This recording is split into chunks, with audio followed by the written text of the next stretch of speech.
Magandang umaga, Pilipinas. Narito ang magiging lagay-at-taya ng panahon ngayong Lunes at sa mga susunod na araw.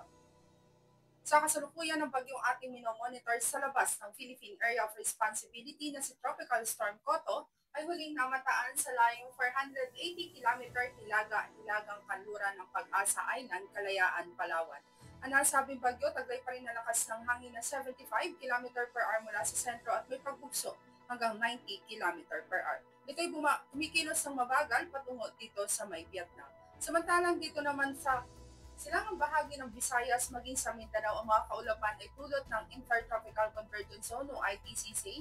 At dito naman sa extreme northern Luzon, aasahan din natin ang patuloy na pagkiral ng northeast monsoon o hangin amihan. Dito naman sa ibang nalalabing bahagi ng ating bansa, aasahan din naman natin ang patuloy na pagkiral ng easterlies o mainit na hangin nagmumula sa dagat Pasipiko.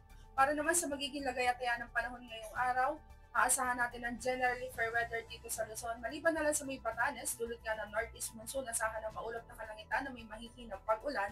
Samantalang ang Metro Manila at iba nalalabing bahagi, aasahan naman natin ang bahagyang maulap hanggang sa maulap na kalangitan. Ngunit may mga posibilidad pa rin ng mga pulupulong pag-ulan na kuminsan may pagkidlat at pagkulog, lalo na sa dakong hapon o gabi. Para naman sa magiging taya ng temperatura, aasahan natin dito sa Philippine Rise, maglalaro sa 24 to 32 degrees Celsius. Sa Kawayan, aasahan ng 24 to 33 degrees Celsius. Sa Baguio, aasahan ng 17 to 24 degrees Celsius. Dito sa Angeles, maging sa Metro Manila, ganoon na rin sa Lipa at sa Legazpi, aasahan ng temperatura ay maglalaro ngayong araw sa 24 to 32 degrees Celsius. Dito sa may Kalayaan Island at sa Palawan, aasahan natin ang temperatura ay maglalaro sa 25 to 32 degrees Celsius. Dito sa Kabisayan at sa Mindanao, particular na nga sa silangang bahagi ng Visayas, dito naman sa Mindanao ay sa may Caraga at sa Davao, aasahan natin dulot ng ITCZ ang maulap na kalangitan na may kalat-kalat na pag-ulan, pagkidlat at pagkulog. Sa ibang nalalabing bahagi ng Visayas at Mindanao, asahan naman natin ang bahagi ang maulap hanggang sa maulap na kalangitan, ngunit di natin inaalis sa mga posibilidad ng mga pulupulong pag-ulan kung minsan may pagkidlat at pagkulog.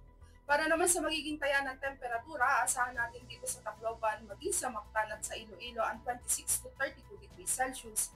Dito naman sa Mindanao, particular na yan sa Cagayan de Oro City, asahan ng 26 to 31 degrees Celsius. Sa Davao, asahan ng 26 to 32 degrees Celsius. At dito sa Zamboanga, asahan ng 25 to 34 degrees Celsius.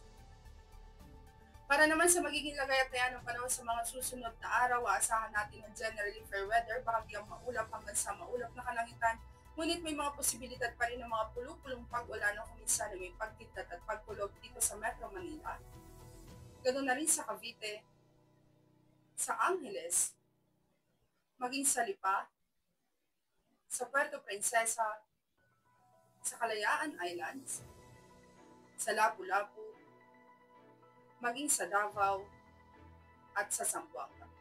Para naman sa ating astronomical information, ang araw ay sumikat kanina 0605 at asahan natin lulubog dito sa Metro Manila sa ganap na 1725. Samantala, meron din tayong moon illumination of 83% increasing. At yan ang latest update natin sa weather. Para manatiling updated sa lagay at taya ng panahon, i-follow lamang ang Air Force Weather Center sa aming mga social media accounts. At sa ngalan ng aming commanding officer na si Colonel Alvin John Cugador, Philippine Air Force General Staff Corps, I'm Sergeant Jessa C. Cuenca, Weather Forecaster ng Air Force Weather Center. Muli magandang umaga, Pilipinas.